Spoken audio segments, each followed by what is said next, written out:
नाशिकमधून आहे। नाशिकमधील सोमेश्वर धबधबा सध्या ओसांडून वाहू लागलाय। नाशिकचा सोमेश्वर धबधबा पूर्ण क्षमतेने प्रवाहित झालाय। गंगापूर धरणातून पाण्याचा विसर्ग केल्यानंतर हा धबधबा प्रवाहित झाला। दरम्यान गोदावरी नदीवरील असलेल्या सोमेश्वर धबधब्याची ही नयनरम्य दृश्य सध्या आपण पाहतोय। रौद्र रूप खरं तर या धबधब्यानं सध्या धारण केलंय।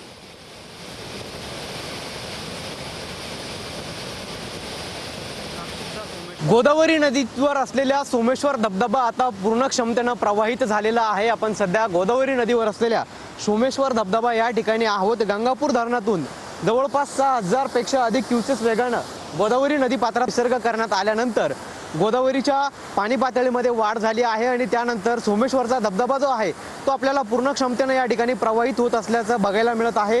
खरं तर हा धबधबा म्हणून नाशिकची एक विशिष्ट ओळख म्हणून याकडे बघितलं जात असतं आणि हा धबधबा दरवर्षीच पावसाळ्यामध्ये अशा क्षमतेने वाहत असतो। मात्र यंदा जून महिन्यातच आपल्याला सोमेश्वर धबधब्याची ही दृश्य पाहायला मिळत आहे। पर्यटकांना देखील या ठिकाणी येण्यासाठी मज्जाव करण्यात आलेला आहे। आपण सध्या ही सोमेश्वर धबधब्यावरची दृश्य पाहत आहोत।